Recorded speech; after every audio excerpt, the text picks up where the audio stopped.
Hocevar, you're under arrest. Exit the car. Walk back to me. This way. Back to me. A team of Westlake police officers arrest a Willowick man outside his home on Wednesday.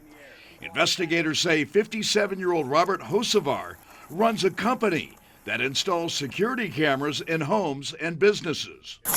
Detectives say the investigation of Robert Hocevar began in December of 2024, when police were contacted by a woman who was receiving graphic messages on her business cell phone. These included sexually explicit messages and videos. She didn't know who they were coming from. They came from multiple numbers, but she was very concerned. Police learned that Robert Hocevar and his company, Elite Technology, had been hired to install security cameras in the victim's workplace.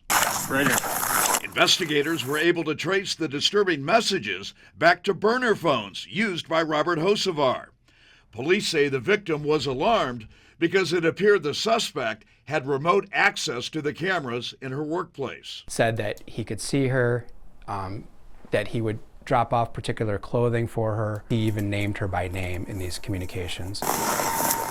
During their initial investigation, detectives learned that a bartender in Lakewood filed a similar complaint after receiving disturbing messages on her phone. And it turns out security cameras at the bar where she works had been installed by Robert Hocevar. Out of concern for their safety, police used a drone to clear Hocevar's home before conducting a search, during which they seized evidence that included cell phones and computers. Kept saying something about harassment. Hocevar was arrested on felony charges of menacing by stalking and telecommunications harassment. Looking for electronic devices. Investigators say Robert Hocevar has a criminal history that includes prior cases of stalking women and harassing them by phone.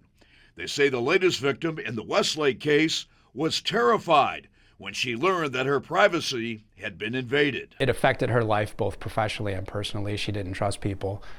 Rightly so. She didn't know who was sending these. Maybe it was somebody in the offices who she dealt with every day. So now she doesn't trust anybody. It really does impact someone's mentality when they're receiving these harassing communications. Jack Shea, Fox 8 News in Westlake.